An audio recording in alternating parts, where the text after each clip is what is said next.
네, 부동산 뉴스로 하루를 시작합니다. 강남 13평에 6명이 산다. 청약 만점자 병원 기록까지 탄다고 합니다. 네, 이 사건의 발달이 바로 이해운 전 의원의 배우자가 2024년 7월 서울 서초구 반포동 레미안 원펜타스 137의 청약을 신청해서 같은 해 8월에 당첨이 됐습니다. 네, 이제부터는 청약에 대해서 굉장히 규정을 강화하고 있는데요. 주요 조사 내용으로는 위장 전입, 위장 결혼, 이혼, 통장 자격 매매, 문서 위조 등 청약 자격을 조작한 부정 청약 의심 사례입니다. 특히 청약 가점제 만점 통장 당첨자를 중심으로 부모와 자녀의 실제 거주 여부를 집중 조사할 계획인데요. 이를 위해서 건강보험 요양급여 내역뿐만 아니라 성인 자녀의 건강보험 자격 즉실 확인서와 부양가족의 전월세 내역도 확인 예정입니다. 또 부양가족 수를 늘리기 위해서 서류를 위조하거나 장애인 국가유공자 등 기관 추천 특별 공급 청약 자격을 위조한 경우도 조사합니다. 앞서 서울을 중심으로 분양가 상한제가 적용돼 당첨만 되면 약 20억 원의 시세 차익을 기대할 수 있는 주요 단지에서도 이른바 만점 통장의 당첨 사례가 속속 등장하고 있습니다. 최근 서초구의 A 아파트에서는 전용 면적 4사의 6인 가구가 받을 수 있는 7구 만점 통장이 당첨이 됐고요. 서초구 B 아파트에서도 5구의 7인 가구일 때 가능한 점수인 84 만점 통장이 나와서 논란이 일었습니다. 이 내용을 한번 분석해 보도록 하겠습니다. 현행 기준 적용 시에는요. 네, 무주택 기간 15년 32점, 그리고 청약 통장 가입 기간 15년 17점, 그리고 부양 가족 수 배우자 자녀 해서 15점, 총 청약 가점이 64점인 상황입니다. 하지만 변경 후에는요. 네, 32점, 17점, 10점 다 합쳐서 총 59점밖에 되지 않는 상황입니다. 현행 기준으로는 모집 공고일 기준 1년 이상 주민등본에 등재되어야 되는데 변경으로 하면은 3년 이상 주민등본에 같이 등재되어 있어야 됩니다. 그리고 직계 존속 부모와 조부모 같은 경우에도 3년 이상 주민등록등본에 등재되어 있어야 된다는 점 요점 꼭 참고하셔서 신청하시길 바랍니다. 네, 다음은 전세가 급등하는데 등록 임대주택 대거 쏟아진다라는 기사인데요. 연도별로 서울 등록 임대 자동 말소 아파트 네, 추이입니다. 11일 대한주택임대인협회에 따르면요. 서울 지역 내에 등록 임대주택 아파트가 22,822가구가 올해 의무 임대 기간이 종료됩니다.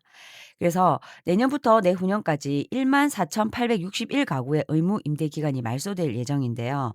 기간이 끝나면 해당 주택들은 임대료 인상률 5% 제한에서 벗어난과 동시에 매매가 자유로워집니다. 정부는 의무 임대 기간이 풀리는 아파트들을 매도 물량으로 돌리는 데 집중할 태세입니다. 지난 9일 양도세 중과 유예 종료 뒤 매물 잠김 현상을 상쇄하겠다는 계산입니다. 최근 구윤철 재정경제부 장관과 김윤덕 국토교통부 장관이 이를 연이어 언급했는데요. 의무 임대 기간 종료 뒤 시세가 오르길 기다 양도세 혜택을 없앰으로써 팔게 만든다는 얘기입니다. 효과는 있을 것으로 예상이 됩니다. 2020년부터 지난해까지 의무 임대 기간이 끝난 3만 3천여 가구 중 매물로 나오지 않은 물량과 올해 2만 2천여 가구를 합하면 최대 약 5만 5천 가구입니다.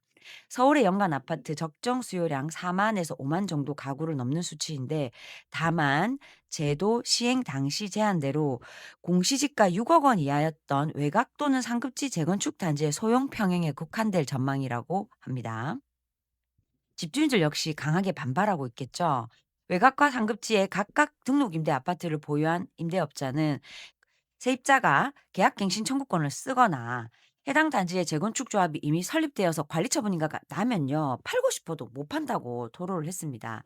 그래서 그는 세제 혜택만 바라보고 8년이나 임대료 제한을 지켜왔는데 너무한 거 아니냐는 불만도 나오고 있는 상황입니다. 네, 다음은 압구정 5구역 수주전으로 현대건설에 뒤이어 하나가 불붙었는데요. 서울 압구정 5구역 네, 여기죠. 재건축 수주전이 현대건설과 DLENC의 치열한 2파전으로 전개되고 있습니다. 그런데 이번 수주전이 하나건설 부분 사업 전략과도 맞물려 있다는 분석이 나오고 있습니다. 건설업계 관계자는 하나건설은 공격적인 외형 성장보다 복합개발 경쟁력 강화와 안정적인 수익 확보에 집중하는 분위기라며 압구정 5구역은 상징성과 사업성을 동시에 갖춘 사업인 만큼 결과를 예의주시할 수밖에 없는 상황이라고 전했습니다. 이 부분을 한번 생각해 봐야 되는데요. 은행보다 싸게 대출해 준다. 네. 강남이니까 누가 대출해 준다? 건설사가. 이렇게 시공사들의 치열한 다툼이 있는 곳에 살아야 되겠죠, 우리도. 네. 핵심 입지에서 수주권을 획득하기 위해서 건설사들이 법 규정을 어기는 등 무리한 조건의 조합을 제시하고 있습니다. 삼성물산은 신반포 19차, 25차 조합에 사업비 대출 금리를 은행 조달 금리인 CD 금리 기준으로 제공하기로 했고요. 그리고 포스코 ENC는 CD 금리보다 1% 낮게 사업비를 대출해 주겠다고 내걸었습니다. 통상은행은 조달 금리의 리스크를 반영한 가상금리를 더해 최종 대출 금리를 정합니다. 사업비를 은행 조달 금리로 빌려주겠다는 건 가상금리만큼의 비용을 건설사가 부담하겠다는 뜻과 같습니다. 법에서는 지나치게 낮은 사업 대출 금리 책정을 금지하고 있고요.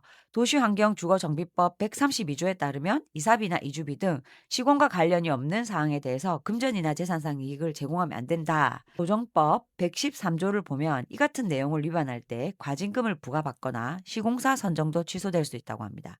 하지만 현장에서는 실제 법 적용이 어렵다는 목소리가 더 많이 나오죠.